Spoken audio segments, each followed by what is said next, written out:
अद्रित दूर से आद्या को देख रहा था। हंसती हुई आद्या बहुत सुंदर लग रही थी, लेकिन अगर ये हंसी अद्रित की वजह से होती तो और भी ज़्यादा खूबसूरत लगती। ऐसा सोचते हुए अद्रित के होंठ पर एक हल्की सी मुस्कान आ गई। तभी उससे बात कर रहे आदमी ने उसे आवाज़ दी, जिस पर वह होश में आया। उसने उस आदमी को देखकर आद्या की ओर देखा, जो अभी भी आर्यन और उनसे बात करते हुए हंस रही थी। और ये देखकर अब न जाने क्यों अद्रित को गुस्सा आ गया था और उसकी मुट्ठी भिज गई। इधर आद्या की बात करते हुए नजर अद्रित पर गई तो उसने देखा कि अद्रित उसे ही गुस्से से घूर रहा था। ये देखकर वह थोड़ी बेचैन हो उठी। उसे समझ नहीं आया कि अद्रित उसे इस तरह से क्यों घूर रहा है। उसने कुछ किया भी नहीं, वह हमेशा उसे गुस्से में क्यों घूरता रहता है। जब आद्या से उसकी नज़रें और सहन नहीं हुई तो उसने अपनी नज़रें झुका लीं, लेकिन अद्रित की आंख अभी भी उसी पर टिकी हुई थी। आद्या और वे लोग बात ही कर रहे थे कि तभी अर्जुन जी, अभिषेक जी, अवनी जी और वेदिका जी उनके पास आ गए। अपने मम्मी पापा को आता देख आद्या थोड़ा घबरा गई, ये सोचकर कि कहीं भी आर्यन और आयुष से उसकी बात करने को गलत न समझ बैठे। उनके आने के बाद आर्यन और आयुष ने उन चारों के पैर छूकर आशीर्वाद लिया। अर्जुन जी, क्या तुम दोनों दिशा और आद्या को जानते हो? आर्यन, हाँ अंकल, ये दोनों कॉलेज में हमारी जूनियर हैं। आयुष, और हमारी बहनें भी। उसकी बात पर आर्यन उसे घूरने लगा। तभी आयुष ने अपनी बत्तीसी दिखा दी। वहीं अभिषेक जी की नज़र आद्या पर चली गई, जो नज़रें झुकाए खड़ी थी। अर्जुन जी, अच्छा अच्छा, चलो बढ़िया है। अब ये तुम दोनों से छोटी है और तुम्हारी बहनें भी, तो कॉलेज में इन्हें प्रोटेक्ट करना, ठीक है? आर्यन, हाँ अंकल बिल्कुल, ये तो हमारा फर्ज है, बोलकर उसने आद्या के सिर पर हाथ फेरते हुए सहला दिया। अभिषेक जी की नज़र उन्हीं पर थी। उन्होंने कुछ नहीं कहा। अर्जुन जी, हाँ वैसे तुम दोनों यहाँ हो, तीसरा मेंबर कहाँ है? वह तो तुम्हारे बिना रहता ही नहीं है, और आज देखो पूरी पार्टी में अकेला घूम रहा है। वेदिका जी, हाँ मैं भी कब से देख रही हूँ, अद्रित अकेला ही घूम रहा है।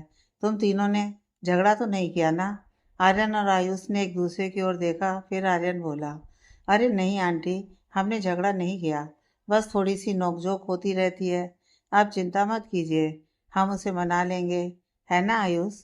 बोलकर उसने आयुष को इशारा किया, तो आयुष ने मुंह बनाकर वेदिका जी की ओर मुस्कुराते हुए कहा, हाँ आंटी, मना लेंगे उसे, वैसे भी वह हमसे ज़्यादा देर नाराज नहीं रह सकता। वेदिका जी, अर्जुन जी से, देखा आपने, मैंने कहा था कि कुछ बात है।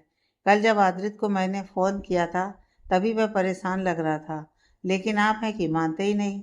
अर्जुन जी ने आयुष और आर्यन को घूर कर देखा, फिर वेदिका जी को मनाते हुए बोले, अरे अरे, अब आप नाराज़ क्यों हो रही हैं? अच्छा ठीक है, हमारी गलती है, हम माफ़ी मांगते हैं। बोलकर वे अपने कान पकड़ने लगे। तभी वेदिका जी ने कहा, क्या कर रहे हैं आप? पाप चढ़ेगा हमारे ऊपर। सबके सामने हमसे इस तरह माफ़ी मत मांगिए, और वैसे भी आपकी गलती नहीं है, वह तो हम बस थोड़ा सा मजाक कर रहे थे आपसे। बोलते हुए वह हंसने लगी, जिसे देखकर अर्जुन जी भी हंसते हुए बोले, आप और आपकी नादानियाँ, लेकिन इन्हीं से हमें प्यार है। और पाप की क्या बात है? जब आपसे गलती होती है तो आप भी माफ़ी मांगती है ना। अब हम मांग रहे हैं तो पाप कैसा? उन दोनों की इस बॉन्डिंग को वे सभी बहुत अच्छे से देख रहे थे। सभी के चेहरे पर मुस्कान थी, सिवाय अभिषेक जी के। उनका चेहरा जैसे भावहीन था वैसा ही था। आद्या की तो उन्हें देखकर मुस्कान और भी बढ़ती जा रही थी। उसे उन दोनों के बीच इस उम्र में भी जो प्यार और जो समझ, जो तालमेल दिख रहा था, वह उसे अंदर तक खुश कर रहा था। तभी वेदिका जी का ध्यान उन सभी की ओर गया, जो उन्हें मुस्कुराते हुए देख रहे थे। ये देखकर वह थोड़ी सी शर्मा गई। फिर आयुष और आर्यन से बोली, तुम दोनों जाओ, जाकर उसे मनाओ। मैं नहीं चाहती कि पूरी पार्टी में मेरा बेटा इस तरह उदास रहे। जल्दी से जाओ आर्यन। आर्यन, ठीक है आंटी, जैसी आपकी आज्ञा। बोलकर दोनों हंसते हुए वहां से चले गए। उनके जाने के बाद अर्जुन जी ने अभिषेक जी से कहा, आइए अभिषेक जी, खाना खाते हैं। अभिषेक जी, जी सर, बोलकर उन्होंने अवनी जी, दिशा और आद्या को भी इशारा किया। वे भी चलने लगे। वेदिका जी की नज़र आद्या पर टिकी हुई थी। उसकी सुंदरता, उसकी नजाकत, बात करने का तरीका, चलने का ढंग, सब कुछ उन्हें बेहद भा रहा था, जिसे देखकर उनके होठों पर मुस्कान आ गई। वे लोग खाने वाले सेक्शन की ओर आ गए। वेदिका जी, अर्जुन जी, आद्रित को भी बुला लीजिए, आर्यन और आयुष के साथ। अर्जुन जी ने हाँ में सिर हिलाया, फिर अद्रित को फ़ोन करके आने के लिए कह दिया। दूसरी ओर आर्यन अद्रित को मनाने की कोशिश कर रहा था, और आयुष बड़े मज़े से उन्हें देख रहा था। जैसे कोई मूवी चल रही हो। आर्यन, यार अब बस कर, छोड़ दे गुस्सा। मैं माफ़ी भी तो मांग रहा हूँ। अब से नहीं करूँगा गुस्सा। बस तुम मुझसे नाराज मत हो। अद्रित ने जब कोई जवाब नहीं दिया तो आर्यन ने आयुष की ओर बेचारगी से देखा तो आयुष ने अपने कंधे उचका दिए, जो देखकर आर्यन उसे घूरने लगा। वह उसके पास आकर बोला, साले यहाँ बैठे बैठे मजे से देख रहा है, मदद नहीं कर सकता मेरी? आयुष, मैं क्यों मदद करूँ? तूने उसे नाराज किया है, तू ही मना। वह मुझसे नाराज नहीं है तो मेरा इसमें कोई रोल नहीं है। आर्यन ने मुंह बनाकर कहा, देख लूंगा तुझे मैं। आयुष शौक से, पहले जाकर उसे तो मना ले। आर्यन पैर पटकते हुए आदित्य के पास आकर बोला, माफ कर देना भाई। क्या चाहता है तू? क्या करूं मैं? बता। तू जो बोलेगा वो करूंगा, बस मुझे माफ कर दे। आदित्य, फिलहाल तो चलो खाना खाने, डैड का कॉल आया है, वह बुला रहे हैं, बाद में सोचकर बताऊंगा। बोलकर मैं वहां से चला गया। आर्यन तो बस देखता ही रह गया। वहीं आयुष मुंह दबाकर हंसने लगा। आयुष, आ गया मजा, अब चल, वरना पे और नाराज हो जाएगा। आर्यन, कितने बुरे हो यार तुम दोनों। देख लूंगा तुम दोनों को मैं। नन्ही सी जान को परेशान कर रखा है। आयुष, तू और नन्ही सी जान, चल चल अभी। बोलकर वह आदित्य के पीछे चला गया। वहीं आर्यन बस मुंह बनाता रह गया। खाने वाले सेक्शन में आद्या का परिवार और मिस्टर और मिसेस रायचंद मौजूद थे। वे सभी आर्यन, आयुष और आद्रित का इंतजार कर रहे थे। तभी उन्हें आद्रित आता हुआ दिखाई दिया। उसके साथ ही आयशा भी आ रही थी। आद्या की नज़र दोनों पर पड़ी तो उसने झट से अपनी नज़र झुका ली। आद्रित उसे देखते हुए ही आकर वेदिका जी के पास बैठ गया। आयशा भी उसी के पास बैठ गई। आर्यन और आयुष भी आकर आद्रित के पास बैठ गए। सभी आपस में बातें करते हुए खाना खा रहे थे। अर्जुन जी अभिषेक जी को बहुत मानते थे। वे बिल्कुल सीधे साधे आदमी थे और वैसे ही वेदिका जी थी। दोनों का स्वभाव बहुत अच्छा था। आयशा जानबूझकर आदित्य से चिपक रही थी, आद्या को दिखाने के लिए, क्योंकि उसे आद्या का यहाँ होना अच्छा नहीं लग रहा था। ऊपर से वह वेदिका जी के साथ भी अच्छे से व्यवहार कर रही थी। न जाने दिमाग में क्या चल रहा था उसे। आद्या ने आदित्य की तरफ नहीं देखा, न ही आदित्य ने आद्या की तरफ देखा। दोनों अपने अपने खाने में व्यस्त थे। खाना खाने के बाद अभिषेक जी ने जाने की इजाज़त ली और एक बार फिर उन्हें बधाई दी। आद्या और दिशा ने भी अर्जुन जी और वेदिका जी को नमस्ते कहा, जिस पर वेदिका जी मुस्कुरा दी। उसके बाद वे लोग चले गए और यहाँ अर्जुन जी और बाकी सभी फिर से पार्टी में व्यस्त हो गए। कुछ कुछ मेहमान रह गए थे। इधर अभिषेक जी की गाड़ी में बिल्कुल शांति थी। आद्या गाड़ी से बाहर देख रही थी। रात के समय मौसम और भी सुहाना हो गया था।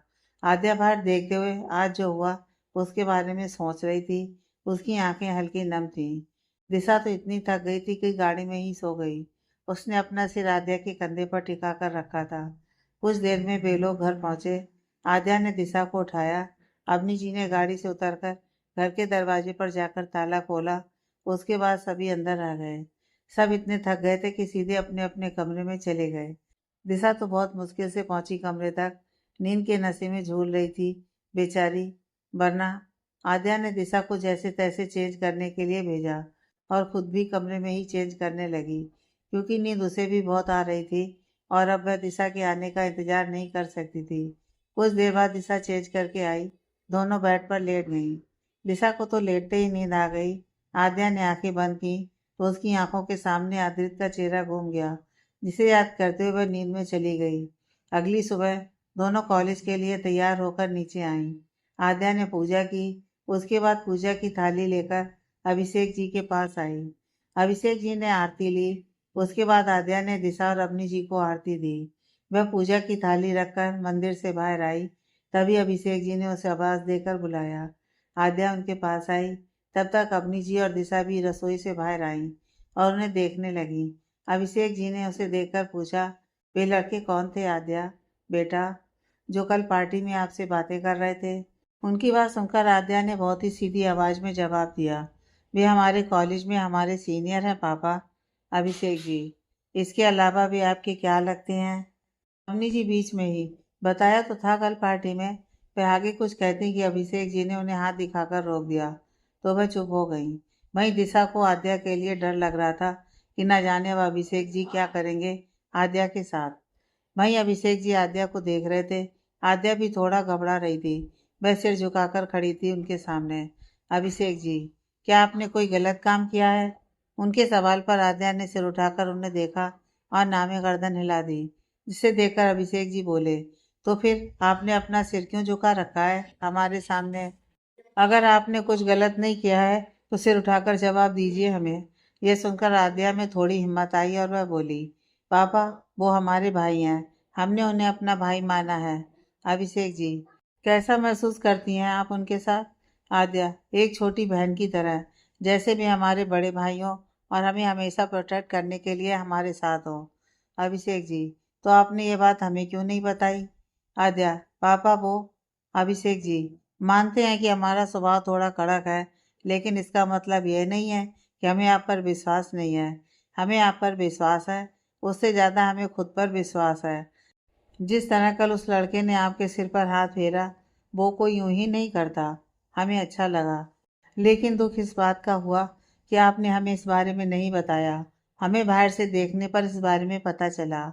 हम आपसे इसलिए ये सवाल पूछ रहे हैं क्योंकि हम नहीं चाहते कि आगे जाकर कोई अगर आपको उनके साथ देखे तो आपके या उनके बारे में कोई भी गलत बात कहे, या फिर आपके और उनके बीच ये जो भाई बहन का रिश्ता है वो हमारे सामने गलत तरीके से आए। उनकी बात सुनकर आद्या की आंखें नम हो गईं। दिशा के चेहरे पर मुस्कान आ गई। वहीं अपनी जी भी मुस्कुरा दी। दिशा को तो यकीन ही नहीं हो रहा था कि अभिषेक जी ऐसे भी हो सकते हैं। अभिषेक जी, लेकिन हमारी एक बात ध्यान रखिएगा, ये अच्छे हैं, ये हमें पता है, आपकी मन की बात भी हमें पता है, लेकिन इसका मतलब ये नहीं कि आप उनके साथ कहीं भी जाएंगी। हर चीज़ सीमा में हो तो ही अच्छी लगती है। आप समझ रही हैं ना? आद्या ने नम आंखों से ही मुस्कुराते हुए हाँ में सिर हिला दिया, जिस पर अभिषेक जी ने आद्या के सिर को सहलाते हुए उसे अपने सीने से लगा लिया। ये देखकर दिशा और अवनी जी मुस्कुरा दी। अवनी जी, अब बस करिए लाड लड़ाना, चलकर नाश्ता कीजिए, वरना ठंडा हो जाएगा। उनकी बात सुनकर आद्या अभिषेक जी से अलग हुई तो अभिषेक जी ने आद्या को देखकर कहा, लगता है किसी को जलन हो रही है। उनकी बात सुनकर आद्या और दिशा हंस दी। वहीं अपनी जी मुंह बनाने लगी। उसके बाद सभी डाइनिंग टेबल की तरफ चले गए।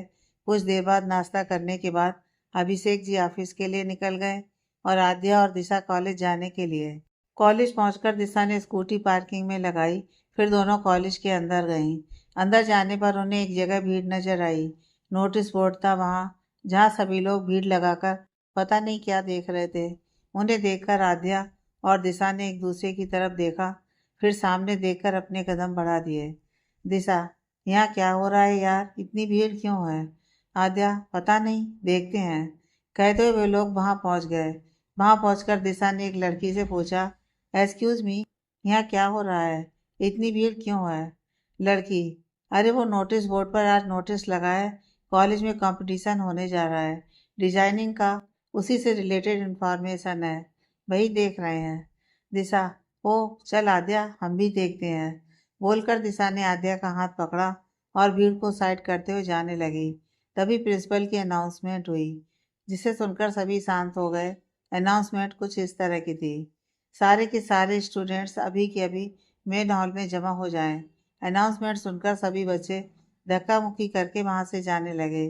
दिशा और आद्या भी मेन हॉल की तरफ बढ़ गईं, लेकिन आद्या की नज़रें इधर उधर घूम रही थी। शायद उसकी आंखें किसी के दीदार के लिए तड़प रही थीं, लेकिन उसे वो इंसान नहीं दिखा, तो उसकी आंखों की चमक के साथ चेहरे की चमक भी फीकी पड़ गई। हाय रे, इसकी भी क्या भला है ना। और जिसमें एक तरफा हो तो जब तक दीदार नहीं होता सुकून नहीं मिलता। दिशा और आद्या मेन हॉल में पहुंची। सभी बच्चे आ चुके थे। घुसुर पुसुर सभी में जारी थी, जिसे शांत करवाते हुए प्रिंसिपल चिल्लाए और उसके बाद सब एकदम शांत हो गए। वहीं स्टेज की तरफ देखते ही आद्या की आंखों की चमक लौट आई। उसने देखा कि अद्रित भी स्टेज पर मौजूद है। वो एकटक उसे देखने लगी। प्रिंसिपल ने बोलना शुरू किया, प्रिंसिपल, गुड मॉर्निंग स्टूडेंट्स। जैसा कि आप सभी ने देख ही लिया होगा कि नोटिस बोर्ड पर आज एक नोटिस लगा है। जिसने नहीं देखा है कोई बात नहीं, आप सभी को अभी यहाँ उसी के लिए जमा किया है। हमारा कॉलेज हर साल एक कंपटीशन करता है डिजाइनिंग का, जिसमें जूनियर्स की टीम बनती है, उन्हें गाइड करते हैं उनके सीनियर्स। इस साल ये कंपटीशन बहुत ज़रूरी है, क्योंकि इस साल जूनियर्स की टीम तो बनेगी ही और उन्हें गाइड करने के लिए एक सीनियर भी होगा। लेकिन इस साल का इवेंट बहुत बड़ा होगा, क्योंकि जो भी ग्रुप इवेंट जीतेगा उसे रायचंद ग्रुप ऑफ कंपनी में काम करने का मौका मिलेगा। उनका फ्यूचर सिक्योर हो जाएगा। इवेंट में काफ़ी टाइम है, काफ़ी सारे प्रोजेक्ट हैं जो आपको करने हैं। कंपटीशन में क्या होगा कि आपको प्रोजेक्ट दिए जाएंगे, जैसे किसी पार्टी को ऑर्गेनाइज करना है, वेडिंग ऑर्गेनाइज करनी है, तो ये प्रोजेक्ट हम आपको देंगे। एक एक प्रोजेक्ट सभी ग्रुप्स को देंगे। आपको वो प्रोजेक्ट अच्छी तरह से कंप्लीट करना है। जितना अच्छा कर सकते हैं उतना अच्छा करना है, ताकि हमारे क्लाइंट्स खुश हो सकें, और हो सकता है खुश होकर वो आपको और प्रोजेक्ट ऑफर करें। तो जिसे भी क्लाइंट से ज़्यादा पॉजिटिव रिजल्ट मिलेगा या जिसके पास ज़्यादा प्रोजेक्ट होंगे वो विनर होगा, और उसे मौका मिलेगा यार के साथ काम करने का। बाकी आपको अद्रीत बताएंगे कैसे क्या करना है। अद्रीत: हेलो एवरीवन, जैसा प्रिंसिपल सर ने कहा बिल्कुल वैसा ही करना है। आपको प्रोजेक्ट दिए जाएंगे, आपको उन्हें पूरे दिल से कंप्लीट करना है, ताकि क्लाइंट को कोई शिकायत का मौका ना मिले। जो भी विनर होगा उसे मेरे साथ काम करने का मौका मिलेगा। सो अब ग्रुप बनाएंगे। नाम मैं बता देता हूँ किस किस का ग्रुप बनाएगा। एक ग्रुप होगा मेरा, आर्यन और आयुष का, जिसे हम तीनों ही गाइड करेंगे। और एक होगा कार्तिक का। और जो कोई भी अपने ग्रुप का नाम देना चाहता है वो अपना नाम और ग्रुप मेंबर्स के नाम प्रिंसिपल सर को दे देंगे, जिससे वो आपको प्रोजेक्ट दे देंगे। अपने ग्रुप्स के लिए मैं चूज़ कर लेता हूँ, तो मैं चूज़ करता हूँ, बोलते हुए वो पूरे हाल में देखने लगा। तभी उसकी नज़र एक जगह रुक गई और उसके होंठ पर एक तिरछी मुस्कान आ गई। अद्रित, आद्या, दिशा और आयशा तुम। अपना नाम सुनकर आद्या और दिशा की आंखें बड़ी हो गईं। उन्हें यकीन ही नहीं हो रहा था। आद्या तो अपनी जगह जम सी गई। उसे अद्रित के साथ काम करना पड़ेगा। वो थोड़ा हड़बड़ा गई। समझ नहीं आया क्या करें। अद्रित की नज़रें उसके ऊपर ही थीं। वहीं आद्या नज़रें झुकाए बैठी थी। दूसरी तरफ आयशा को गुस्सा आने लगा कि अद्रित ने आद्या और दिशा को क्यों लिया अपने साथ। वो गुस्से से आद्या को घूर रही थी, क्योंकि अद्रित को तो घूर नहीं सकती थी। कार्तिक को भी गुस्सा आ रहा था अद्रित पर। वो आद्या को अपनी टीम में लेना चाहता था, लेकिन यहाँ तो अद्रित ने पहले उसे अपनी टीम में ले लिया। वो बस गुस्से से मुठ्ठियां भींचता ही रह गया। आर्यन और आयुष तो खुश हो गए आद्या और दिशा का नाम सुनकर।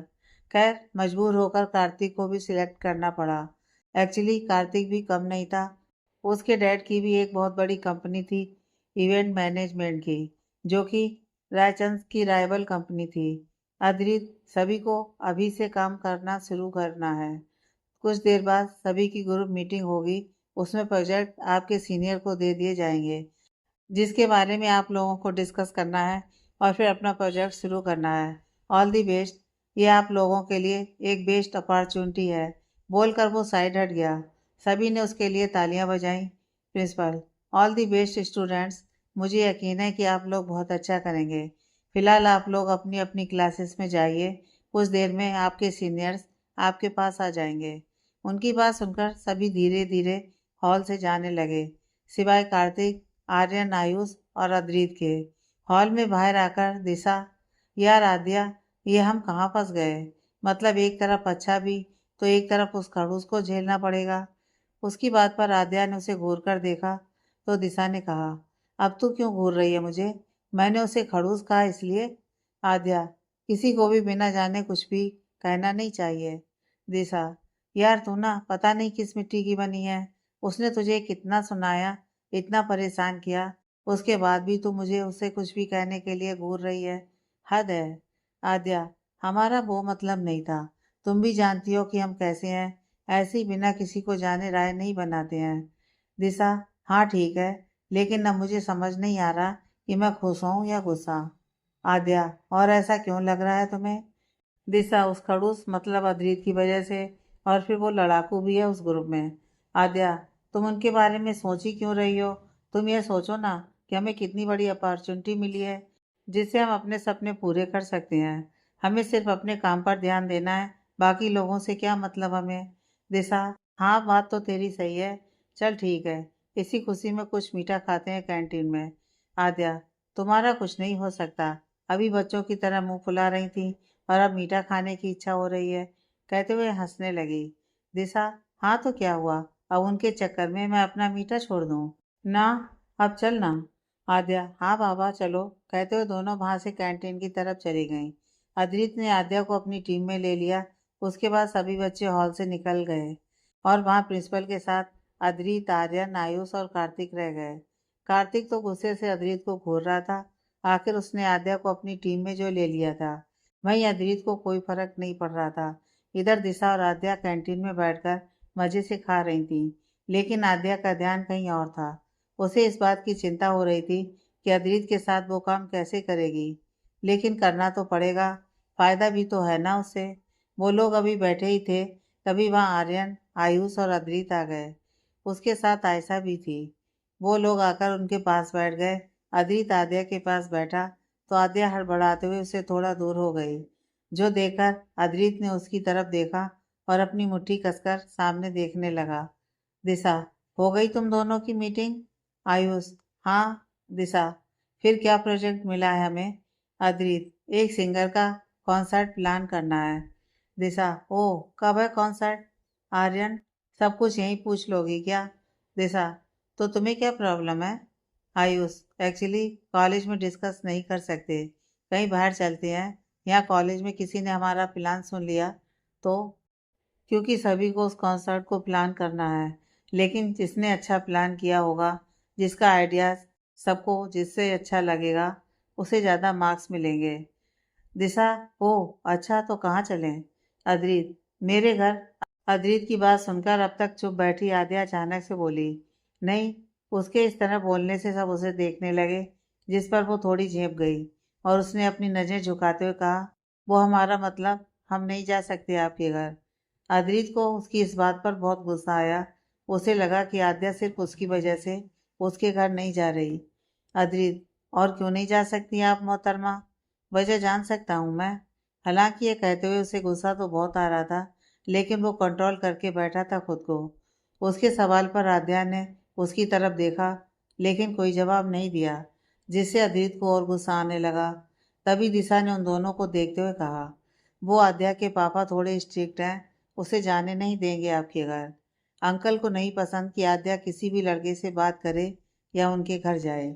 दिशा की बात सुनकर सभी आद्या को देखने लगे। वहीं अद्रित की नजरें कुछ और ही कह रही थी, जो शायद वो नहीं समझ पा रहा था। आर्यन, लेकिन पार्टी में तो अंकल ने मुझे और आयुष को कुछ नहीं कहा। दिशा, हाँ, क्योंकि तुम दोनों का उनके ऊपर अच्छा इंप्रेशन पड़ा है। उसकी बात सुनकर आयुष और आर्यन दोनों खुश हो गए। अद्रित, ठीक है, तो फिर हम दिशा, तुम्हारे घर कैसा रहेगा, वहाँ वहाँ मिलते हैं। आयशा, क्या? नो। सब आयशा को घूरने लगे। उसने बोला इस तरह से कि अद्रित ने उसे घूरते हुए कहा, क्यों, वहाँ क्या दिक्कत है? आयशा, बेबी यू नो ना कि मुझे सिर्फ तुम्हारे घर या अपने घर ही कंफर्टेबल फील होता है, बाकी जगह मैं अच्छे से नहीं रह पाती। अद्रित, देखो आयशा, मैं तुम्हारी बात समझता हूँ, लेकिन यहाँ की सिचुएशन भी तुम समझो।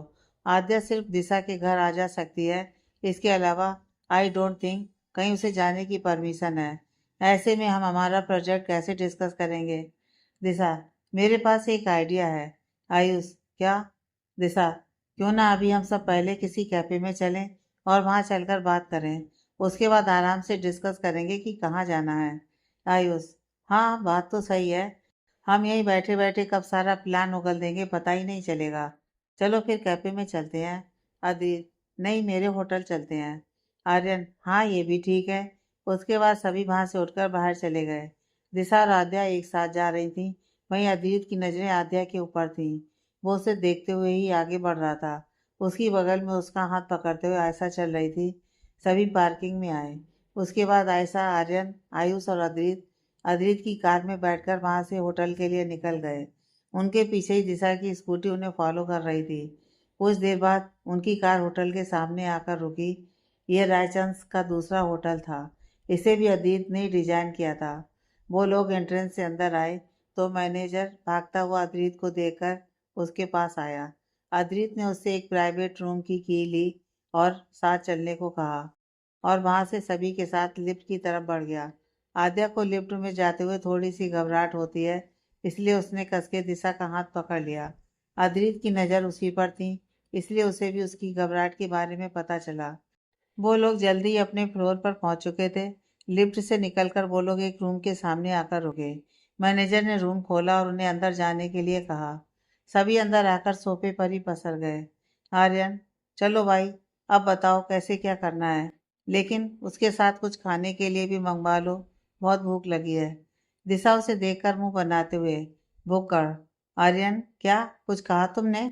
दिशा, नहीं तो, तुम्हारे कान बज रहे होंगे। आर्यन, ओह हेलो, मेरे कान एकदम ठीक हैं। जरूर तुमने मेरी बुराई की होगी। दिशा, मुझे क्या और कोई काम नहीं है तुम्हारी बुराई करने के अलावा? आर्यन, शायद नहीं है, तभी तो कहते हुए हंसने लगा, जिस पर दिशा को गुस्सा आ गया। दिशा आर्यन को घूरते हुए, तुम्हारी तो मैं। आयुष, स्टॉप इट गाइस, कैसे बच्चों के जैसे लड़ रहे हो? शांत हो जाओ दोनों, लड़ना बंद करो। जिस काम के लिए आए हैं वो करो। अद्रित, बता अब क्या कैसे करना है? अद्रित, हम टीम में वर्क करेंगे, सब कुछ मैं बताऊंगा, लेकिन टीम में होगा। जैसे आर्यन और दिशा, तुम दोनों एक टीम में होगे और उन्हें मैं कोई काम दूंगा और तुम्हें उसे बिना लड़े अपना बेस्ट देते हुए ख़त्म करना है। ध्यान रहे, मुझे काम में लापरवाही बिल्कुल बर्दाश्त नहीं है। सब कुछ परफेक्ट होना चाहिए। दिशा, लेकिन हम दोनों ही क्यों? अद्रित ने उसे घूर कर देखा तो वो मुंह बनाते हुए चुप हो गई। अद्रित, 3 टीम होगी, पहली आर्यन और दिशा की, दूसरी आयुष और आयशा की, और तीसरी मेरी और आद्या की। अपना नाम अद्रित के साथ आद्या की तो मानो सांसें ही अटक गईं। वो उसके साथ कैसे काम करेगी? आर्यन, लेकिन अद्रित, वो तुम्हारे साथ काम कैसे करेगी? जैसा कि दिशा ने बताया, उसके पापा स्ट्रिक्ट हैं। आयशा, हाँ अद्रित, तो मुझे अपने साथ रखो ना, मैं तुम्हारे साथ काम करने के लिए तैयार हूँ। अद्रित, नो, अगर मेरे साथ काम करना है तो मेरे हिसाब से ही करना होगा। उसकी बात सुनकर सभी चुप हो गए। वहीं आयशा मुंह बनाती रह गई। उसे गुस्सा आ रहा था आद्या के ऊपर।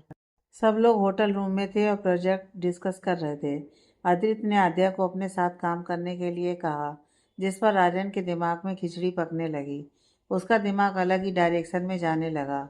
आदित्य, आर्यन और दिशा, तुम दोनों लाइटिंग को देखोगे। स्पीकर सब कुछ बेस्ट होना चाहिए, क्लाइंट को शिकायत का मौका न मिले। उसकी बात पर आर्यन और दिशा ने अपना सिर हिला दिया। आदित्य, आयुष और आयशा, तुम दोनों कॉन्सर्ट में आने वाले जितने भी लोग होंगे उनके बैठने और खाने की अरेंजमेंट तुम दोनों देखोगे। आयुष ने अपना सिर हिला दिया, लेकिन आयशा वो ऐसे ही बैठी थी। जिस पर अद्रित ने उसकी तरफ देखा तो उसने भी हाँ कह दिया। अद्रित, ओके, अब बचा डेकोरेशन और सिक्योरिटी, वो सब मैं और आद्या देखेंगे। ओके, कोई सवाल? सभी ने नामे से हिलाया तो अद्रित बोला, हम कल से काम शुरू करेंगे। सब अपने अपने हिसाब से अपना बेस्ट देना, और जो भी डिसाइड करो उसे आर्यन और आयुष दोनों, इन दोनों को संभाल लेना। आर्यन, और तू किसे संभालेगा? आद्या को। उसकी बात पर आयुष ने अपना सिर पीट लिया। वहीं उसकी बात सुनकर आद्या की आंखें बड़ी हो गईं। आयशा को तो गुस्सा आने लगा। आर्यन ऐसे कैसे कह सकता है? दिशा चिढ़ते हुए, तुम बोलने से पहले सोचते नहीं हो ना कि क्या बोल रहे हो? आर्यन, कुछ गलत बोला क्या मैंने? दिशा अपना सिर पीटते हुए, रहने दो, कुछ नहीं हो सकता तुम्हारा। अद्रित, ओके स्टॉप, आप सब अपने अपने काम पर लग जाओ। टाइम बहुत कम है और काम बहुत ज़्यादा है। पहले जगह डिसाइड करते हैं कहाँ करना है, उस हिसाब से सब कुछ करेंगे। सभी ने हामी सिर हिलाया और लग गए काम पर। आयशा कुछ नहीं कर रही थी, वो सिर्फ वहाँ बैठी गुस्से से आद्या को देख रही थी। सब अपने अपने हिसाब से जगह ढूंढकर दिखा रहे थे, लेकिन अद्रित को एक भी पसंद नहीं आ रही थी। किसी जगह पर हॉल छोटा होता तो कहीं कोई जगह उन्हें देखने से पसंद नहीं आ रही थी। आद्या कुछ देख नहीं रही थी, बल्कि कुछ सोच रही थी। उसने एक नज़र सभी को देखा, फिर सभी को देखते हुए हिम्मत करके अपनी नज़र झुकाते हुए धीरे से कहा, सुनिए। लेकिन उसकी आवाज़ किसी ने नहीं सुनी, क्योंकि सब अपने ही डिस्कशन में लगे हुए थे कि नहीं, ये ठीक नहीं है, नहीं, ये ठीक रहेगा। ऊपर से आद्या ने बोला भी इतने धीरे। जब किसी ने उसकी आवाज़ नहीं सुनी तो वो परेशान हो गई। समझ नहीं आया कि कैसे बोले। उसने देखा कि अद्रित उसके पास ही बैठा है और सभी की सुन रहा है, लेकिन उसका ध्यान आद्या पर नहीं था, जिसकी वजह से वो आद्या की बात नहीं सुन पाया। आद्या ने हिम्मत करके अपने हाथ को धीरे धीरे अद्रित की तरफ बढ़ाते हुए उसकी शर्ट को हल्के से पकड़कर खींचा, जिससे अद्रित का ध्यान उसकी तरफ गया। उसने पहले अपने हाथ की तरफ देखा, जहाँ से आद्या ने उसकी शर्ट को हल्के से पकड़ा था, फिर आद्या की तरफ। आद्या की नज़रें झुकी हुई थीं। उसने धीरे से अपनी पलकें उठाकर अद्रित की तरफ देखा तो बस, हाय, अद्रित तो बस वहीं खो गया। उसकी पलकों के पीछे छिपी उसकी वो खूबसूरत सी आंखें अद्रित को उसमें खोने पर मजबूर कर रही थीं। वो एकटक आद्या की आंखों में देख रहा था। तभी उसे अपने कानों में आद्या की प्यारी सी आवाज़ सुनाई दी। आद्या सुनिए। ओह, उसका ये सुनिए कहना कितना प्यारा लग रहा था ना उसके मुंह से। अद्रित बता नहीं सकता था, इस तरह उसे आज तक किसी ने नहीं बुलाया था। वो तो अपने होश ही खो बैठा था आद्या में। अद्रित बोलो। आद्या, वो हम कह रहे थे कि हमारे पास एक आइडिया है कंसर्ट की जगह के लिए। अगर आपको ठीक लगे तो क्या हम बताएं? उसकी बात सुनकर अद्रित होश में आया और उसे अपनी गहरी नज़रों से देखते हुए बोला, बताओ। एक मिनट रुको, बोलकर उसने सभी की तरफ देखा जो अपने में ही लगे हुए थे। उसने उन्हें देखकर नाम में अपना सिर हिलाया और चिल्लाते हुए बोला, स्टॉप इट। उसके चिल्लाने से आद्या अपनी जगह से कांप उठी और उसकी पकड़ उसकी शर्ट पर कस गई। जब अदित ने महसूस किया तो अपनी मुट्ठी बांधकर आंखें बंद कर लीं। फिर कुछ देर बाद अपनी आंखें खोलकर एक गहरी सांस लेकर आद्या की तरफ थोड़ा झुकते हुए बोला, रिलैक्स, कुछ नहीं हुआ। फिर सभी की तरफ देखकर बोला, अब बस करो लड़ना। आद्या के पास कोई आइडिया है, पहले उसे सुनते हैं, फिर देखते हैं। उसकी बात सुनकर सब चुप हो गए और आद्या को देखने लगे। इस तरह सभी को अपनी तरफ देखता देख आद्या थोड़ा हड़बड़ा गई, लेकिन फिर खुद को संभाल कर बोली, वो हम सोच रहे थे कि हम कॉन्सर्ट गार्डन एरिया में करें, तो रात को तारों के नीचे। उसकी बात सुनकर सभी एकटक उसे देखने लगे। आद्या को लगा कि शायद उसका आइडिया उन्हें पसंद नहीं आया। तभी अदित ने कहा, हाँ आइडिया अच्छा है, लेकिन कहाँ करेंगे? आद्या, वो आपका होटल है ना जहाँ कल पार्टी हुई थी, उसी होटल में। उसका गार्डन एरिया बड़ा है और होटल भी काफ़ी अच्छा है। अपने होटल की तारीफ आद्या के मुंह से सुनकर अद्रित के दिल को जैसे बहुत बड़ी खुशी मिल गई हो। एक सुकून, एक ठंडक और एक मुस्कुराहट जो उसके चेहरे पर आते आते रह गई। अद्रित आद्या को देखने लगा, जिसकी नज़र उस पर ही थी। लेकिन जब अद्रित ने उसकी तरफ अपनी नज़रें घुमाई तो उसने अपनी नज़रें झुका ली। आद्या, आई थिंक आद्या का आइडिया बहुत अच्छा है। कॉन्सर्ट वैसे भी रात में ही है, अगर वो तारों के नीचे होगा चांदनी रात में तो और भी शानदार लगेगा। आद्या, हाँ, और खाने की अरेंजमेंट वगैरह भी अच्छे से हो जाएगी। और अगर किसी गेस्ट को रुकना हो तो वो वहीं होटल में रूम बुक करके रुक सकते हैं। आयुष, हाँ बहुत अच्छा आइडिया है। Good job Aadya. Aadya, thank you भैया। अदित, ठीक है फिर। अब फाइनल है कि कॉन्सर्ट होटल में ही होगा। मैं क्लाइंट को कॉल करके पूछ लेता हूँ उन्हें लोकेशन से कोई प्रॉब्लम तो नहीं। तब तक तुम लोग आगे का देखो। सभी ने हाँ में सिर हिलाया। अदित एक नज़र आद्या को देख वहां से थोड़ा साइड चला गया। वहीं आद्या की नजरें उस पर ही थीं। वो चोरी चोरी उसे ही देख रही थी। आयशा की नजरें आद्या पर थीं। उसे आद्या का अद्रित को देखना अच्छा नहीं लग रहा था, गुस्सा आ रहा था। उससे ज़्यादा गुस्सा इस बात पर आ रहा था कि अद्रित आद्या की वजह से उसे इग्नोर कर रहा है। सब अपनी अपनी प्लानिंग में लगे हुए थे। कुछ देर बाद अद्रित बात करके वापस उन सभी के पास आया और बोला, मेरी बात हो चुकी है, उन्हें हमारा आइडिया पसंद आया, तो अब बस काम शुरू करेंगे। आद्या, एक बजट फाइल बनाओ और बाकी सब अपना अपना काम करो। सभी अपने अपने काम में लग गए। लगभग पूरा दिन ही हो गया था उन्हें काम करते हुए। आद्या ने बजट फाइल बना ली थी। जब उसने अद्रित को दिखाई तो उसने उसमें कुछ चेंजेस करवाए। लगभग 3-4 बजे तक वो सभी उसी रूम में थे और डिस्कस कर रहे थे। जब सभी थक गए तो आर्यन, यार अब बस, मैं थक गया, आज के लिए इतना काफ़ी है। दिशा, हाँ यार, बजट फाइल तो रेडी हो ही चुकी है, आगे का काम कल करेंगे। अद्रित अपना लैपटॉप बंद करते हुए, ठीक है फिर, आज सभी ने बहुत काम किया है तो अब घर जाकर आराम कर लो। आद्या, ये बजट फाइल तुम अपने पास रखना और ध्यान रहे हमारी प्लानिंग और फाइल के बारे में किसी को पता ना चले।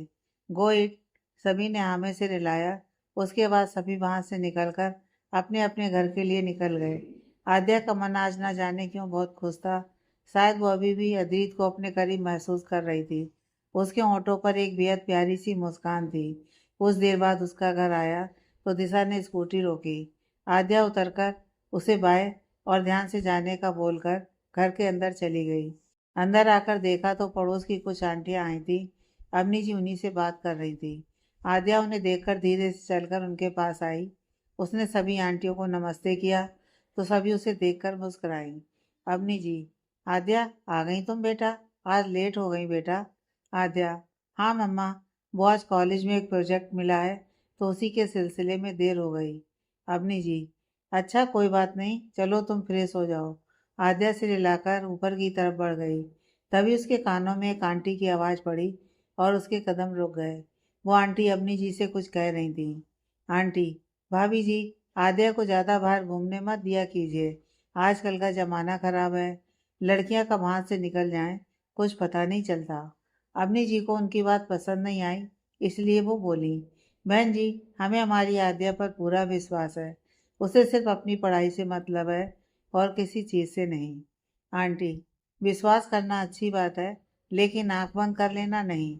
अभी कुछ दिन पहले की ही बात है, अपनी मिसिज वर्मा है ना, उनकी बेटी कॉलेज जाती थी। उस दिन तो सब ठीक था, लेकिन फिर उसके तेवर ही बदल गए।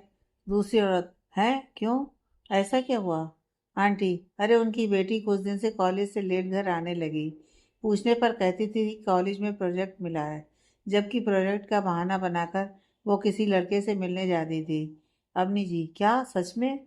आंटी, हाँ अवनी, अभी कुछ दिन पहले ही पता चला, जब उसके घर वालों ने उसकी शादी तय की कि उस लड़की का कॉलेज के ही किसी लड़के से चक्कर चल रहा था और वो उसी लड़के के साथ भाग गई।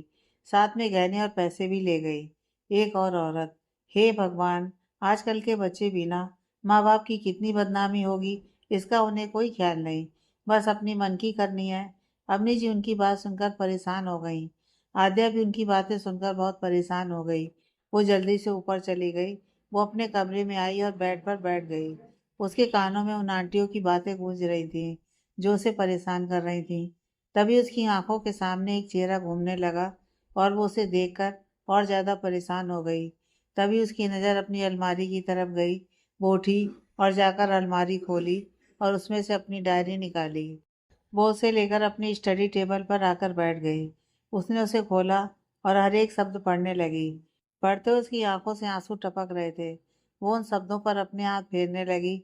वो खुद से ही बोली, क्या हम जो कर रहे हैं वो सही है? क्या हमारा ऐसा करना ठीक है? अगर किसी को पता चल गया तो? नहीं नहीं, हम इसके बारे में किसी को नहीं बताएंगे, कभी भी नहीं। जो एहसास हमने महसूस किए हैं उन्हें हम अपने अंदर ही रखेंगे हमेशा, उन्हें कभी सामने नहीं लाएंगे। कहते हुए उसकी आंखों से आंसू गिर रहे थे। कुछ देर बाद खुद को संभाल कर उसने डायरी को बंद किया और उसे अपने होठों से लगाकर अच्छे से अलमारी में रख दिया। फिर अपना कपड़ा लेकर वो बाथरूम में चली गई। फ्रेश होकर वो नीचे आई तो अब तक सारी औरतें जा चुकी थीं। सिर्फ अवनी जी बैठी थीं, जो उसका इंतजार कर रही थीं। सामने टेबल पर चाय के कप रखे थे, जो देखकर आद्या के होठों पर मुस्कान आ गई। वो आकर अवनी जी के पास बैठ गई। अवनी जी का चेहरा कुछ परेशान सा लग रहा था। अवनी जी आद्या को देखने लगी। उन्होंने आद्या को देखते हुए पूछा, आद्या बेटा, कौन सा प्रोजेक्ट है जिसकी वजह से तुम आज इतना लेट हो गई और तुमने फ़ोन करके भी नहीं बताया मुझे? उनकी बात सुनकर आद्या उनकी तरफ देखने लगी। उसे समझ आ रहा था कि अवनी जी ये सवाल क्यों पूछ रही हैं और वो इतनी परेशान क्यों हैं। आद्या शांति से, मम्मा, वो आज सुबह जब मैं और दिशा कॉलेज गए थे तो वहाँ पर बोलकर उसने सब कुछ अवनी जी को बता दिया। बस अद्रित की जगह दिशा का नाम ले लिया और उसे दिशा के घर जाना पड़ा। अवनी जी, बेटा लड़कों के साथ काम, मुझे गलत मत समझना। मुझे और तुम्हारे पापा को तुम पर पूरा विश्वास है, लेकिन क्या करें, जमाना बहुत खराब है, इसलिए हर एक कदम सोच समझ कर रखना पड़ता है। जिसमें तुम्हारे लिए तो कुछ ज़्यादा ही परेशान रहते हैं तुम्हारे पापा। आद्या, हम जानते हैं मम्मा, आपको हमें समझाने की ज़रूरत नहीं है। आप चिंता मत कीजिए, हम ऐसा कोई काम नहीं करेंगे जिससे आपको या पापा को शर्मिंदा होना पड़े। अवनी जी प्यार से उसके सिर पर हाथ फेरते हुए, मुझे तुमसे यही उम्मीद थी बेटा, हमेशा खुश रहो। उसकी बात पर आद्या मुस्कुरा दी। उसके बाद दोनों ने बातें करते हुए चाय खत्म की। फिर आद्या अपने कमरे में पढ़ने के लिए चली गई। तभी उसके फ़ोन पर किसी का कॉल आया। उसने देखा तो किसी अनजान नंबर से कॉल था। तभी कुछ देखकर उसकी आंखें बड़ी बड़ी हो गईं। ट्रू कॉलर की वजह से उस नंबर के मालिक का नाम आने लगा। वो नंबर अद्रित का था। ये देखकर आद्या अपनी जगह जम गई। वो सोचने लगी कि अद्रित उसे क्यों कॉल कर रहा है और उसके पास आद्या का नंबर कहाँ से आया। फ़ोन बज रहा था, लेकिन आद्या जैसे अपने होश में ही नहीं थी। वो एकटक उस नंबर को देखे जा रही थी और फ़ोन बजकर बंद हो गया। एक बार फिर उसका फ़ोन बजा, जिससे वो हड़बड़ा गई। तब जाकर आद्या अपने होश में आई। उसने हड़बड़ाते हुए फ़ोन देखा और एक गहरी सांस लेकर उसने कॉल उठाया और अपने कान से लगा लिया। वो कुछ बोली नहीं, क्योंकि उसका दिल तेजी से धड़क रहा था। हाथ पर जैसे ठंडे पड़ गए थे। तभी उसे अपने कानों में अद्रित की आवाज़ सुनाई दी। अद्रित। हेलो। आद्या। जी। हाय। उसकी आवाज़ सुनकर तो जैसे अद्रित खो ही गया। उसकी ये जी अद्रित को इतना प्यारा लगा कि वो उसे बार बार सुनना चाहता था। आद्या। हेलो, आप सुन रहे हैं? अद्रित। हाँ। आद्या। कैसे फ़ोन किया आपने? आद्या की आवाज़ सुनकर अद्रित तो भूल ही गया था कि उसने आद्या को फ़ोन किस लिए किया था। आद्या के पूछने पर कुछ देर वो कुछ नहीं बोला। फिर जैसे ही उसे याद आया उसने कहा, हाँ, वो मैंने इसलिए फ़ोन किया था कि वो बजट वाली फ़ाइल तुम्हारे पास ही है ना? आद्या। जी। अद्रित। तो क्या तुम उसकी फ़ोटो सेंड कर सकती हो मुझे अभी? कुछ काम है उसे। आद्या। जी, हम अभी करते हैं। अद्रित। हाँ बोलकर उसने कॉल कट कर दी। उसने अपना हाथ अपने दिल पर रखा और महसूस किया कि उसकी धड़कनें इस समय कितनी तेज़ी से दौड़ रही हैं। अद्रित। पता नहीं मेरी धड़कनों को क्या हो जाता है, जब भी मैं आद्या को देखता हूँ या उसकी आवाज़ सुनता हूँ तो ये इतनी तेज़ से क्यों दौड़ने लगता है। कहते हुए वो सोचने लगा। इधर आद्या ने वो फाइल निकाली जो रेड कलर की थी। उसे खोलकर उसने उसकी फ़ोटो अद्रित के नंबर को सेंड करके उस पर भेज दी। अब उसका ध्यान अद्रित के नंबर पर था जो उसने सेव किया था। अद्रित जी। इसे देखकर उसके चेहरे पर अपने आप मुस्कुराहट आ गई। उसका दिल नाचने का कर रहा था। अक्सर ऐसा होता है ना कि जिससे हमें एक तरफा मोहब्बत होती है या जिस पर हमें क्रश होता है, अगर उसका नंबर हमें मिल जाए या उससे बात हो जाए तो दिल उस छोटी सी खुशी से झूम उठता है। ऐसा ही आद्या के साथ हुआ अभी। उसके होंठों से उसकी मुस्कुराहट जा ही नहीं रही थी। देसाई मेंशन के सेकंड फ्लोर के कमरे में आयशा इधर उधर घूम रही थी। उसने फ़ोन अपने कान पर लगा रखा था। गुस्सा उसके चेहरे पर साफ दिखाई दे रहा था। शायद वो किसी को कॉल कर रही थी और सामने से अभी तक किसी ने फ़ोन नहीं उठाया था, इसलिए वो इतने गुस्से में थी। तभी सामने से किसी ने कॉल उठाया और आयशा को जैसे ही ये लगा कि कॉल उठा लिया गया है, वो गुस्से से फट पड़ी। आयशा गुस्से से, कहाँ हो तुम? मैं कब से तुम्हारा फ़ोन ट्राई कर रही हूँ, कॉल क्यों नहीं उठा रहे थे? सामने से कुछ कहा गया, जिसे सुनकर आयशा थोड़ी शांत हुई और बोली, तुम वो सब छोड़ो, मुझे ये बताओ कि तुम आद्या के साथ कुछ कर भी रहे हो या नहीं, या उसे मुझे ही संभालना पड़ेगा। उसकी बात सुनकर सामने से फिर कुछ कहा गया, जिस पर वो बोली, क्या हुआ? ये पूछो क्या नहीं हुआ। अद्रित ने आज मुझे उस आद्या के सामने इग्नोर किया। नो, मैं उस आद्या को अद्रित की ज़िंदगी में नहीं आने दे सकती। अद्रित सिर्फ मेरा है, उसके ऊपर मैंने अपना बहुत टाइम वेस्ट किया है। मैं उसे ऐसे ही नहीं छोड़ सकती। तुम कुछ कर रहे हो तो बताओ, वरना फिर मुझे ही कुछ सोचना पड़ेगा। सामने से कुछ कहा गया तो आयशा धीरे धीरे शांत होने लगी। सामने से फिर कुछ कहा गया। आयशा सामने वाले की बात सुनकर कुछ सोचते हुए, मेरे पास एक आइडिया है। अदित ने आज एक फाइल आद्या को सौंपी है। अगर वो फाइल गायब हो जाए तो अगर वो फाइल गायब हो गई तो आद्या अदित की नज़रों में अपने आप गिर जाएगी। उसकी बात सुनकर सामने वाला कुछ कहने लगा, जिसे सुनकर आयशा के होंठ पर एक जहरीली मुस्कान आ गई। अब बस उसे कल का इंतजार था। कुछ देर बाद उसने कॉल कट किया और फोन को बेड के एक साइड फेंक कर वो बेड पर गिर गई। उसने हंसते हुए कहा, आध्या आध्या आध्या, तुम जानती नहीं तुमने किससे पंगा लिया है। आयशा देसाई नाम है मेरा, और जो मेरा है वो सिर्फ मेरा है और उसे मैं किसी को भी नहीं छीनने देती। और अगर कोई उसे मुझसे छीनने की कोशिश करता है तो फिर उसे मुझसे कोई नहीं बचा सकता। तुमने अद्रित पर अपनी नज़र डालकर सही नहीं किया। अब बस तुम देखती जाओ तुम्हारे साथ क्या होता है। कहते हुए वो जोर जोर से हंसने लगी। रायचंद पैलेस, एक शानदार घर जिसकी चमक से ही लोगों की आंखें चौंधिया जाएं। वो सच में एक पैलेस जैसा ही था।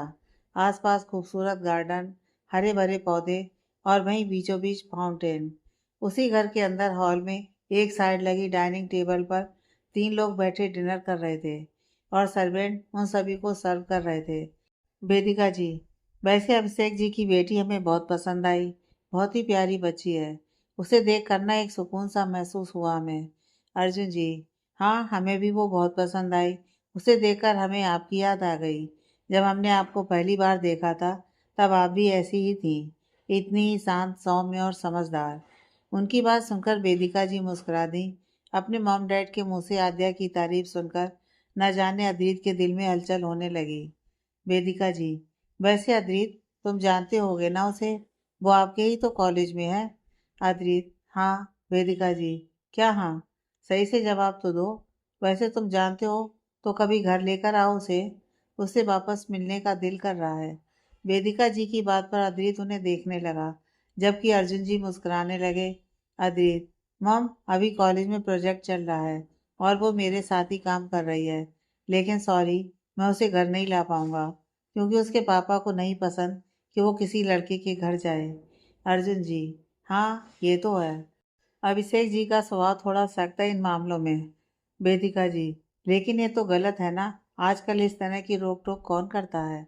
अर्जुन जी, वेदिका जी, हर किसी की सोच और व्यवहार एक जैसा नहीं होता, और फिर शायद वो अपनी जगह सही हो, क्योंकि आजकल जमाना भी ऐसा ही है। वेदिका जी, हाँ शायद आप ठीक कह रहे हैं। वहीं अद्रित खाना खाते हुए उन दोनों की बातें सुन रहा था, साथ ही साथ आद्या के बारे में सोच रहा था। अगले दिन दिशा और आद्या कॉलेज के लिए निकल रही थी। तब दिशा ने आद्या से कहा, आद्या तूने फाइल ले ली ना?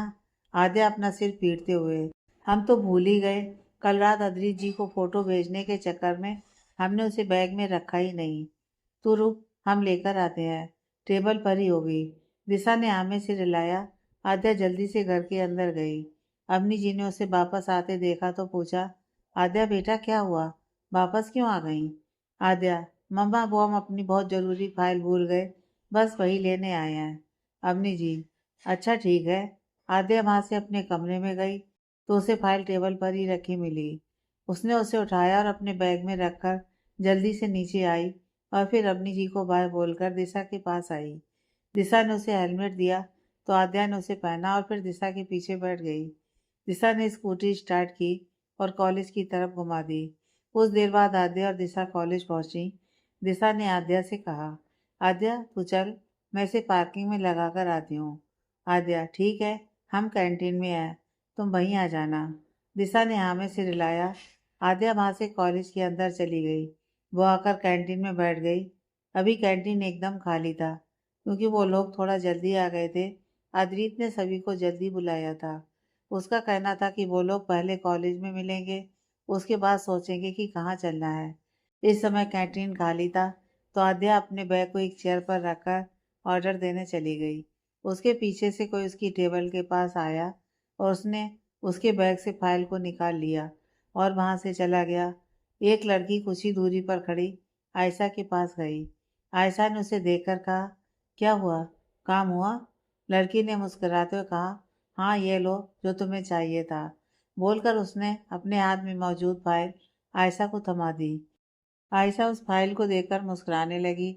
उसने उस लड़की को जाने को कहा और उस फाइल को अपने बैग में रखकर कॉलेज के अंदर की तरफ बढ़ गई। जब तक आद्या वापस ऑर्डर लेकर आई तब तक सब आ चुके थे।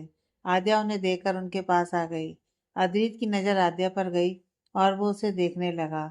आज आद्या ने रेड कलर का अनारकली पहन रखा था जिसमें वो खूबसूरत लग रही थी।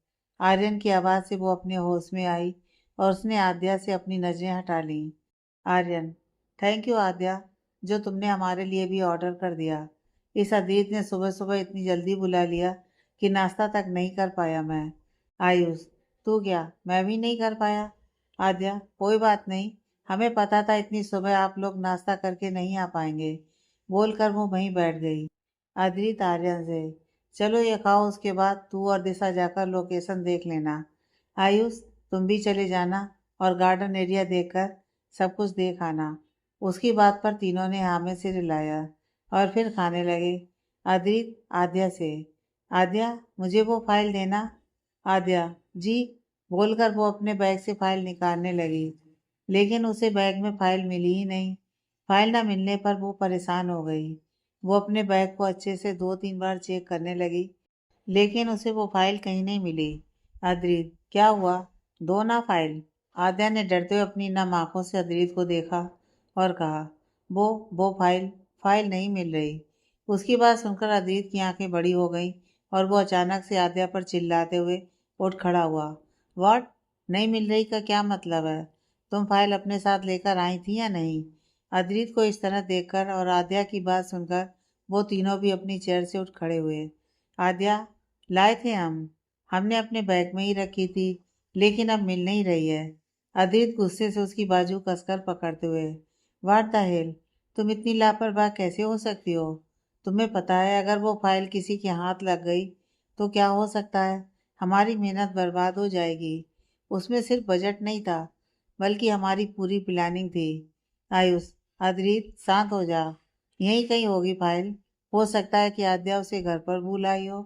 दिशा, नहीं, घर पर नहीं है। सुबह ही मैंने इसे याद दिलाया था और तभी अंदर गई भी थी फाइल लेने। आर्यन, तो फिर फाइल गई कहाँ? आद्या, याद करने की कोशिश करो। तुमने कहाँ रखी है फाइल? आद्या, हमने उसे बैग में ही रखा था। वो हमारे बैग में ही थी, लेकिन पता नहीं कहाँ चली गई। अद्रित, कहाँ चली गई का क्या मतलब? पक्का तुम कहीं रखकर भूल गई होगी, वरना एक फाइल ऐसे कैसे गायब हो गई? आद्या को अपने हाथ में दर्द हो रहा था, क्योंकि अद्रित ने उसकी बाजू को काफी कस के पकड़ा हुआ था। वो गुस्से से उसे घूर रहा था। आद्या की आंखों से आंसू बहने लगे थे, जो देखकर आयुष ने अद्रित को शांत करते हुए कहा। आयुष, अद्रित तू शांत हो जा। तू चल हमारे साथ। कुछ देर वो शांत दिमाग से सोचेगी तो उसे याद आ जाएगा कि फाइल कहाँ रखी है। तू हमारे साथ चल। आर्यन, इसे लेकर चल, बोलकर उसने आर्यन को इशारा किया। आर्यन ने आमे सिर हिलाकर कहा, हाँ तू हमारे साथ चल। अद्रित को उनकी बात सुनाई ही नहीं दे रही थी। वो गुस्से से आत्या को देख रहा था। उसने एक झटके से उसका हाथ छोड़ा और वहां से चला गया।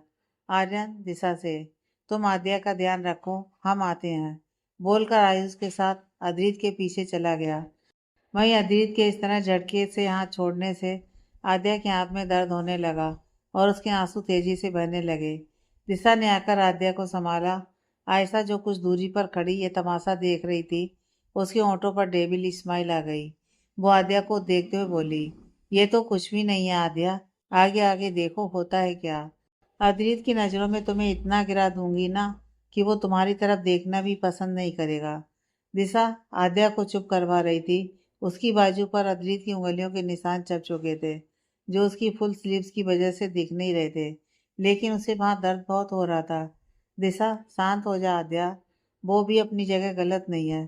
फाइल इस तरह खो जाएगी तो गुस्सा तो आएगा ही। आद्या, हम इसलिए नहीं रो रहे दिशा, हमें रोना इसलिए आ रहा है कि वो फाइल हमसे खो गई, लेकिन हम सच कह रहे हैं, हमने अपने बैग में ही रखी थी। तुमने देखा था ना? दिशा, हाँ यार, फिर वो फाइल गई कहाँ? चल पहले तो तू चुप हो जा, सोचते हैं कुछ। चल चल कर मुंह धो, फिर देखते हैं शांति से क्या कर सकते हैं। आद्या ने हाँ में सिर हिलाया तो वो दोनों वहां से उठकर कैंटीन से बाहर आ गईं। तभी दिशा का फोन बजने लगा। उसने आद्या से कहा, तू चल मैं आती हूँ, कॉल अटेंड करके। आद्या हाँ में सिर हिलाकर वहां से आगे बढ़ गई और दिशा साइड में आकर कॉल पर बात करने लगी। आद्या आगे बढ़ रही थी, तभी अचानक उसकी टक्कर कार्तिक से हो गई और कार्तिक के हाथ में मौजूद फाइल्स नीचे गिर गई। आद्या ने कार्तिक को सॉरी बोला और फाइल उठाने लगी। तभी फाइल देखकर वो हैरान रह गई, क्योंकि वो भी रेड कलर की ही फाइल थी, जैसी आद्या की फाइल थी। उसने फाइल उठाई और जल्दी से उसे खोलकर देखा, लेकिन अंदर देखने के बाद उसका चेहरा उदास हो गया, क्योंकि वो फाइल भले ही बाहर से वैसी हो, लेकिन अंदर से वो आद्या की फाइल नहीं थी। कार्तिक उसे देखकर बोला, क्या हुआ आद्या, परेशान लग रही हो? आद्या, जी नहीं, बस ऐसे ही। वो ये फाइल। कार्तिक, ओ ये, हाँ ये हमारे ग्रुप की बजट फाइल है। आद्या, ओ अच्छा। कार्तिक, हाँ अब तुमने अगर फाइल खोल कर देख ही ली है तो प्लीज़ तुम किसी को बताना मत इस बारे में। आद्या, नहीं नहीं, हम किसी को नहीं बताएंगे, आप चिंता मत कीजिए, किसी को पता नहीं चलेगा। ये लीजिए, बोलकर उसने वो फाइल कार्तिक की तरफ बढ़ा दी। ठीक उसी समय अद्रित वहां आया और उसने आद्या को कार्तिक को फाइल देते हुए देख लिया। कार्तिक, थैंक यू, तुम बहुत अच्छी हो। आद्या, कोई बात नहीं, ये तो हमारा फर्ज था, आपने एक बार हमें बचाया था तो हम उसके लिए इतना तो कर ही सकते हैं। कार्तिक उसकी बात सुनकर मुस्कुरा दिया। आद्या भी मुस्कुराकर वहां से चली गई। अद्रित जो उनकी बात सुन रहा था, उसे गुस्सा आ गया। उसने गुस्से से मुट्ठी भींचते हुए कहा, इसका मतलब आद्या ने मुझसे झूठ बोला कि फाइल खो गई है, जबकि फाइल खोई नहीं थी, उसने छुपा दी थी जिससे वो फाइल कार्तिक को दे सके।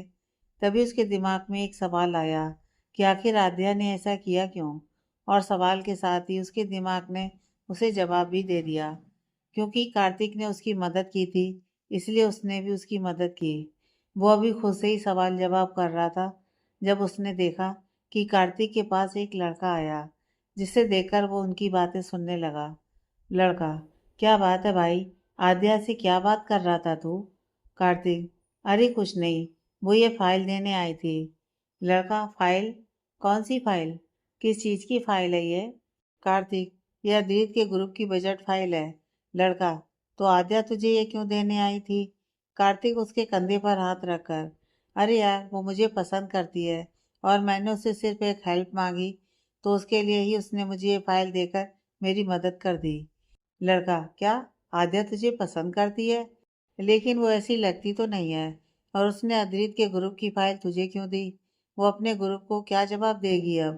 कार्तिक: अरे यार, तूने वो कहावत नहीं सुनी क्या, जो जैसा दिखता है वो वैसा होता नहीं है? ठीक वैसा ही है आद्या, वो मुझे पसंद करती है, बस जताती नहीं है। लेकिन उसकी आंखों में दिखता है ये मुझे। और रही बात अपने ग्रुप को इस फाइल को लेकर जवाब देने की, तो उसने पहले ही सभी से बोल दिया कि फाइल उससे खो गई है। लड़का: क्या? फिर तो अद्रीत का गुस्सा पक्का उसके ऊपर निकला होगा। कार्तिक: अरे तू जानता नहीं है, अद्रीत खुद आद्या को देखकर खो जाता है। वो उसके सामने दो आंसू बहा देगी तो वो वहीं पिघल जाएगा। तू नहीं जानता है अभी उसे, मैं बहुत अच्छे से जानता हूँ। लड़का: अच्छा, वाह यार, गजब लड़की है। कार्तिक: हाँ चल, फिलहाल चलते हैं यहाँ से। बोलकर कार्तिक ने तिरछी नजरों से अद्रीत की तरफ देखा और मुस्कुराते हुए वहां से चला गया। वहीं अद्रीत की आंखें गुस्से से लाल हो चुकी थी। उसे आद्या पर बहुत गुस्सा आ रहा था। गुस्से से उसकी मुट्ठियां भिज गई थी। उसने गुस्से से कहा: मुझे बिल्कुल अंदाजा नहीं था कि तुम ऐसी निकलोगी आद्या। पहली बार पहली बार मुझसे इंसान पहचानने में भूल हो गई।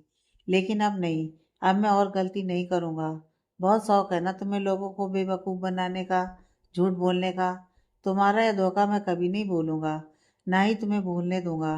अब तुम देखो मैं क्या करता हूँ। अगर तुम्हें भी मैंने धोखे का एहसास नहीं करवाया ना, तो मेरा नाम भी अद्रित रायचंद नहीं। तुम्हें इतना तोड़कर रख दूंगा कि तुम पछताओगी अपनी इस गलती के लिए। बोलते हुए उसकी आंखें एकदम लाल हो चुकी थी। इधर आद्या कॉलेज में अद्रित आर्यन और आयुष को ढूंढ रही थी। तभी उसे आर्यन और आयुष नजर आए। वो उनकी तरफ बढ़ गई। आर्यन ने जब आद्या को देखा तो बोला: आद्या, तुम्हें याद आया फाइल कहाँ रखी थी तुमने?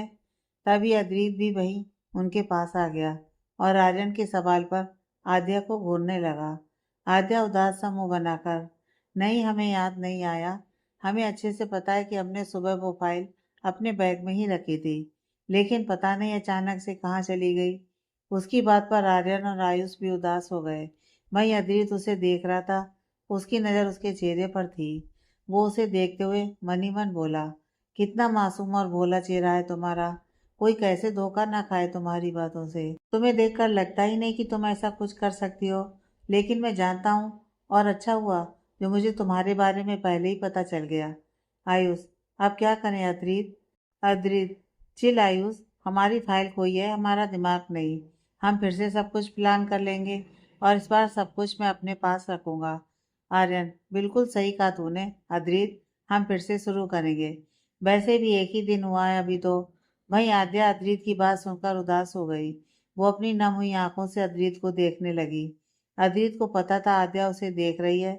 उसकी मुट्ठी कस चुकी थी। उसने सभी को देखते हुए कहा: चलो फिर वापस सब शुरू करते हैं। ऐसा करते हैं, सभी आर्यन के फ्लैट पर चलते हैं। कोई कुछ कहता उससे पहले ही अद्रित फिर बोला: पता है मुझे कि आद्या को अलाउड नहीं है, लेकिन चिंता मत करो, कोई नहीं देखेगा तुम दोनों को हमारे साथ। इसलिए अब चलो। बोलकर वो वहां से चला गया। उसके पीछे ही सभी एक दूसरे को देखते हुए निकल गए। आगे की कहानी नेक्स्ट पार्ट में।